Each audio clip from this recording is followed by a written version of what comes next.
Teman-teman, di depan saya ini udah ada motor listrik dari BMW Motorrad.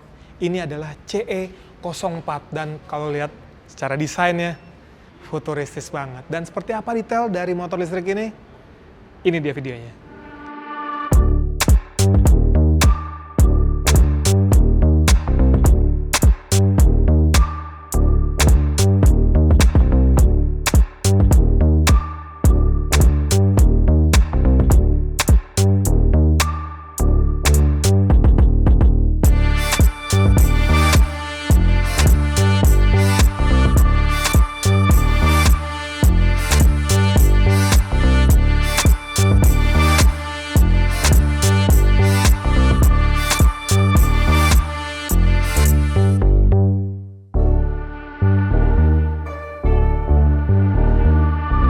Nah, gimana? Setelah lihat desain dari motor listrik ini, keren banget ya. Beda banget kayak motor-motor listrik kebanyakan yang ada di Indonesia saat ini. Dan kalau kita lihat, ini motornya dimensinya panjang banget. Wheelbase-nya dari roda depan ke roda belakangnya aja itu lebih dari 1600 mm, lebih tepatnya 1675. Dan ya ini sekali lagi kalau kita ngelihat secara desain, dari bentuk depannya, sampingnya, bahkan kita ngeliat ke joknya itu ini beda banget nih. Out of the box bisa dibilang. Oke, sekarang kita lihat ke bagian depannya dulu. Di sini kalau kita lihat, ini kayak skutik besar gitu ya, gambot, gede banget depannya. Dan kalau kita ngelihat itu bahasa desain dari mobil listrik BMW gitu kan ada segitiga-segitiga gitu ya, di bagian grillnya. Nah ini juga ada nih, di motor listriknya dia juga ada aksen-aksen segitiga seperti ini di bagian depan, bahkan di stepnya ini, di dasarnya ini juga ada bentuk-bentuk segitiga dan keren banget. Nah di depan ini lampunya dia sudah LED, jadi kalau di sini ini DRL-nya ya, lalu dia juga ada proyektor untuk lampu dekatnya, lampu jauhnya. Ini coba kita nyalain ya lampunya. Wih, keren banget ya. Tuh, asli keren banget sih ya.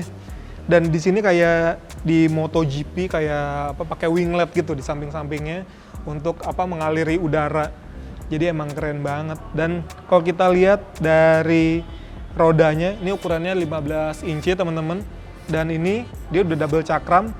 Bahkan untuk spakbor sama penutup dari cakram ini udah menyatu ya.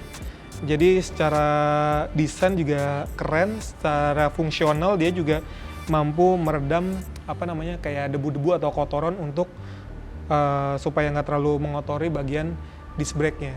Dan kalau kita lihat di balik sini itu ada semacam radiator. Jadi ini untuk pendinginan si dinamo listriknya. Jadi ya untuk perjalanan yang cukup panjang atau lama, dinamonya nggak cepet panas.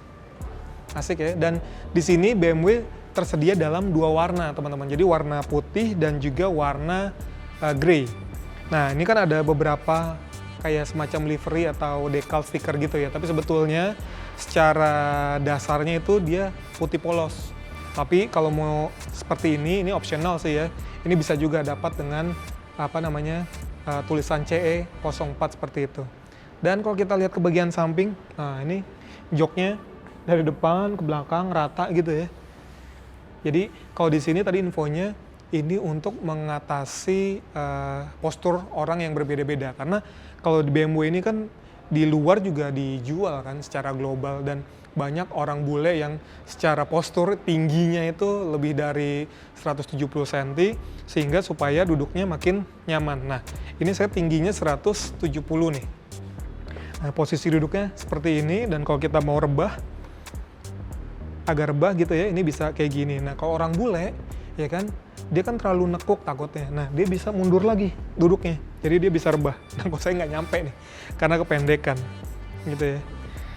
Tapi ya joknya nggak empuk-empuk banget, tapi ya lumayan lah. Nah kita lihat bagasinya. Wah, jadi bagasinya nggak di bawah jok, artinya ada di bawah jok, tapi kita nggak buka joknya kayak gitu, tapi di bagian samping. Dan ini muat untuk helm full face nih teman-teman. Dan sistemnya sudah elektris ya. Untuk bukanya, tuh ada pegasnya juga, jadi emang enak banget. Dan ini lowong banget nih. Bahkan ada lampunya kayak kulkas. Tuh. Ya. Keren banget sih. Dan kalau kita lihat dari belakang nih, jadi bannya ini Dia pakai single arm dan peleknya keren banget ya, kayak monoblock gitu, ketutup semua. Dan di sini modelnya ada bautnya lagi, sehingga kalau mau dicopot dia tinggal buka 5 bautnya ini, dicopot jadi gampang nih. Dan kita ngeliat wheelbase-nya coba, wah panjang banget ya, karena di bawah sini ini sebetulnya ada posisi baterai. Dan baterainya ini kayak ada heatsinknya gitu ya, jadi kayak semacam pendingin angin.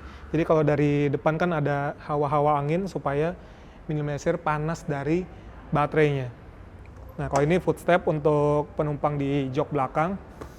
Nah, ini kalau kita duduk di jok belakang kayak gini nih posisinya nih. Tuh. Ya, masih nyaman sih posisinya ya. Oke, nah kalau kita geser ke belakang lagi. Jadi karena di sini dia nggak ada lampunya teman-teman, jadi posisinya agak sedikit di bagian bawah. Nah ini kalau sekilas ini kayak lampu sen doang ya. Padahal di sini adalah untuk lampu kecil, lampu rem sama sen menyatu semua di sini nih. Ini kalau kita lihat, nah, jadi ini lampu malamnya kalau kita rem, tuh jadi lebih terang kan. Dan di sini juga ada lampu untuk plat nomor LED warna putih di sini. Ini model spakbornya dia seakan lengkungannya rata dengan si rodanya. Ban belakang dia juga pakai ukuran 15 inci ya. Ini 160 R15, jadi sama-sama seperti roda depan. Nah, kalau kita geser sebelah kiri, nah ini baru kelihatan nih.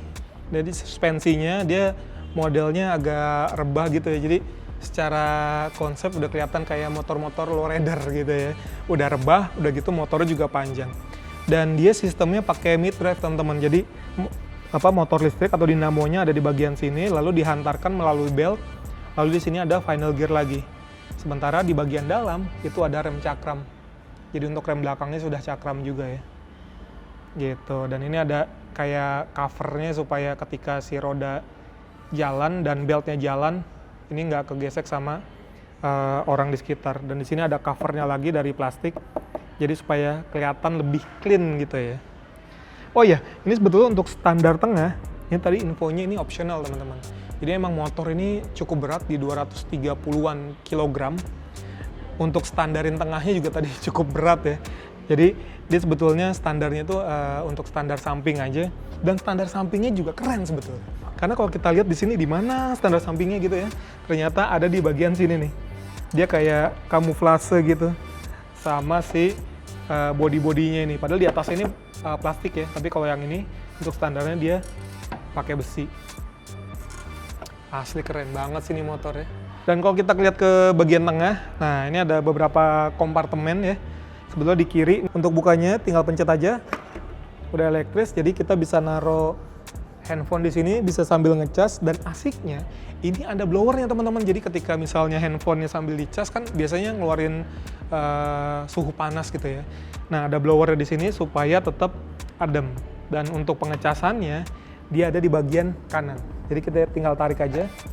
Nah, dan portnya ini mirip sama mobil.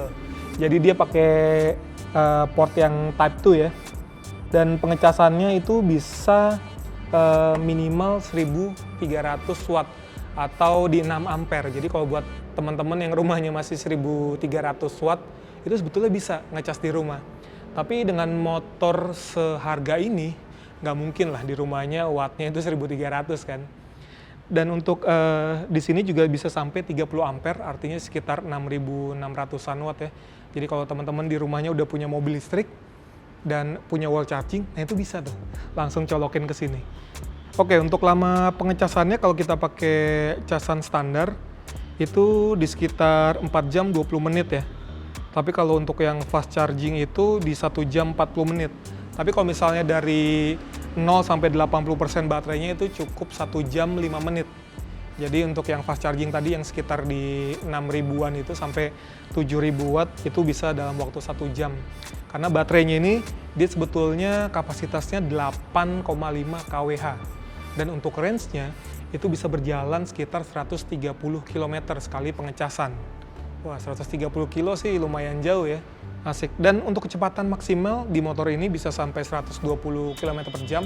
cuman dibatasi secara elektrik. Sebetulnya mungkin bisa lebih cepat lagi, tapi dibatasi.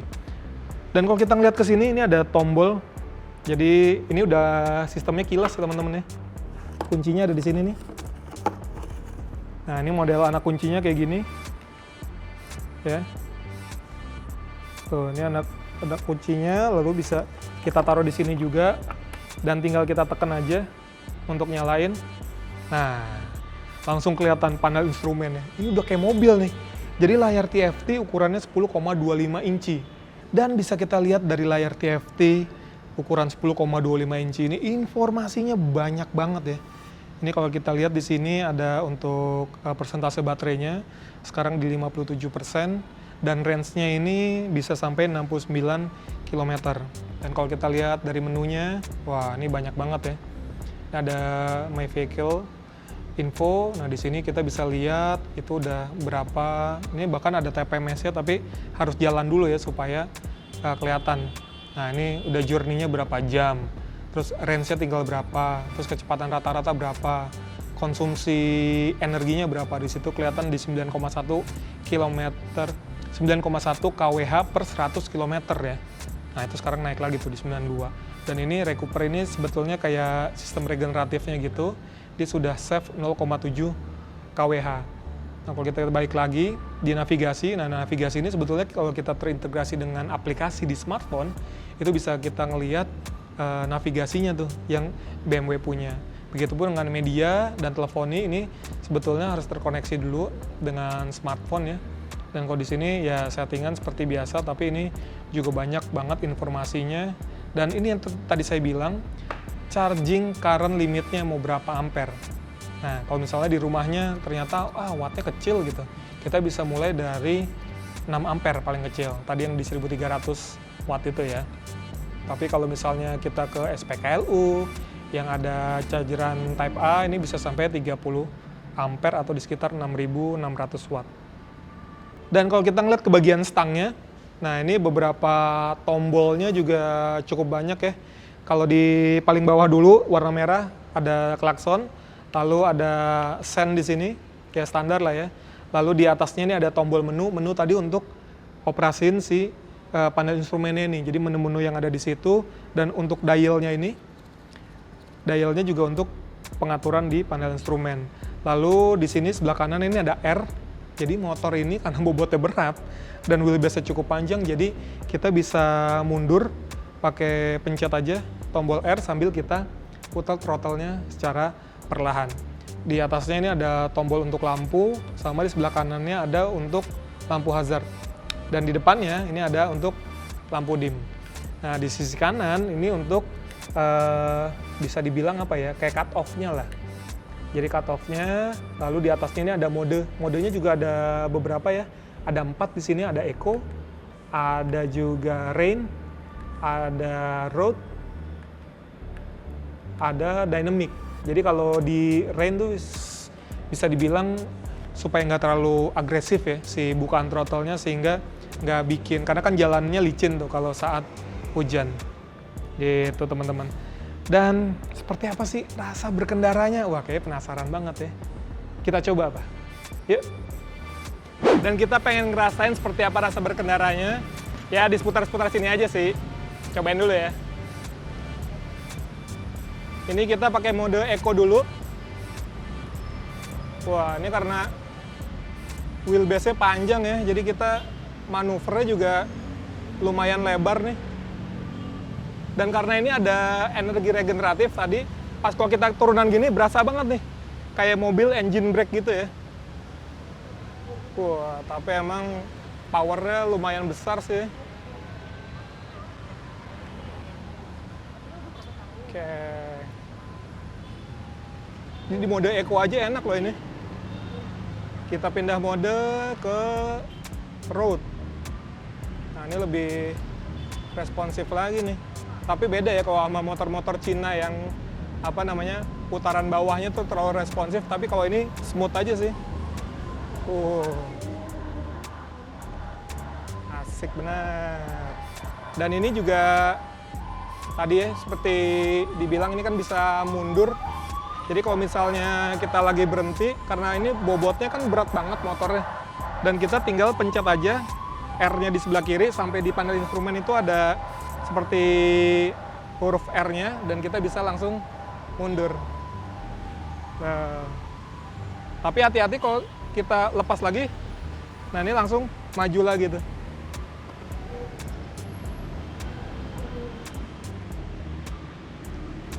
Dan di sini kelihatan nih di panel instrumennya, ketika misalnya kita energi regeneratif, dia barnya tuh langsung ke kiri, langsung charge gede. Jadi ya ini bisa menghemat baterai sih. Ketika misalnya jalanannya banyak turun, ini baterainya jadi bisa hemat banget.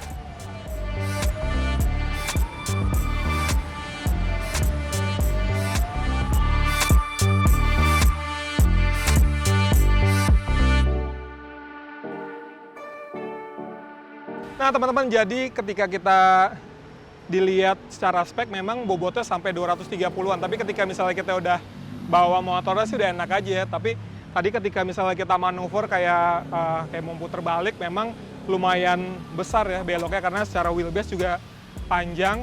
Dan secara akselerasi tadi juga ini smooth banget, jadi kayak kayak motor biasa, kayak motor bensin gitu. Jadi nggak yang terlalu akselerasinya nggak terlalu full banget di bagian bawahnya atau di putaran bawahnya. Cuman tadi ketika misalnya kita nyobain turunan, engine brake kayak di motor atau mesin bakar itu berasa banget ya. Dan karena ini sudah dilengkapi dengan energi regeneratif, jadi ketika misalnya turunan, itu dia akan mengisi listrik ke baterai lagi, sehingga jarak tempuhnya bisa lebih jauh.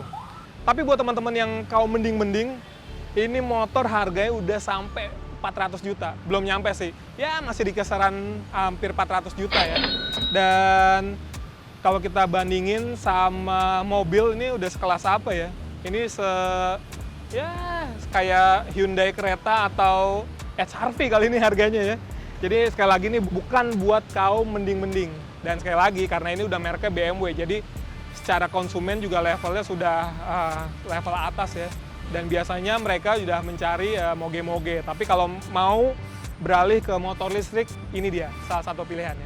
Oke teman-teman, terima kasih sudah nonton video ini. Jangan lupa juga nih buat mampir-mampir ke Instagram kami di Elmo Electric Mobility. Sampai jumpa!